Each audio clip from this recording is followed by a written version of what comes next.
Dans cette vidéo, nous allons voir la compétence T5, construire la médiatrice par deux méthodes différentes. Exercice 1, construire la médiatrice de ce segment par deux méthodes différentes.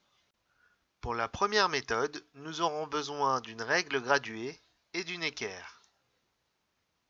Première étape, on va mesurer le segment AB et ici, on voit qu'il fait 9,6 cm. Deuxième étape, on va maintenant placer le milieu de AB que l'on va ici nommer I.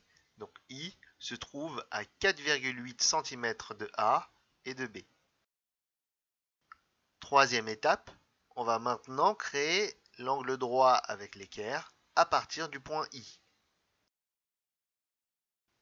Enfin, dernière étape, il nous suffit maintenant de prolonger le trait que l'on vient de tracer et de bien coder la figure.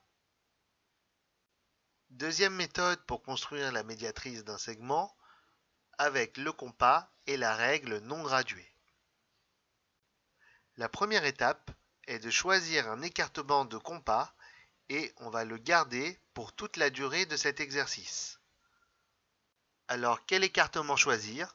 Eh bien cela n'a pas trop d'importance à part qu'il faut qu'il soit plus grand que la moitié du segment.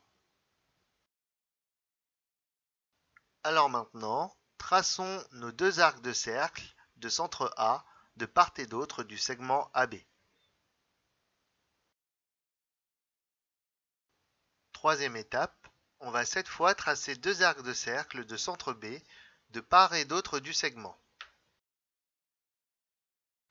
Dernière étape, on peut enfin relier les deux intersections d'arcs de cercle que l'on vient de tracer par une droite qui est donc la médiatrice du segment AB et on finit par coder la figure.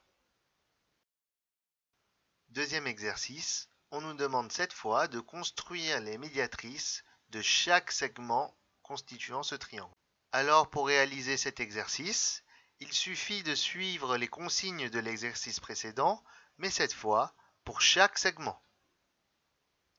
Ici, je vais faire cet exercice en utilisant la méthode compas et règle. Dans un premier temps, je vais tracer la médiatrice du segment AC. Dans un deuxième temps, je trace cette fois la médiatrice du segment AB.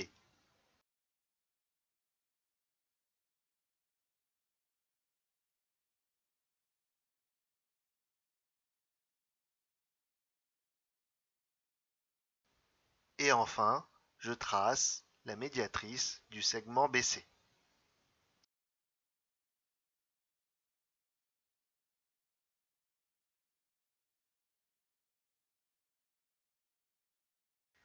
Et on voit que les trois médiatrices de ce triangle sont concurrentes, c'est-à-dire qu'elles se coupent en une même intersection que l'on va nommer O.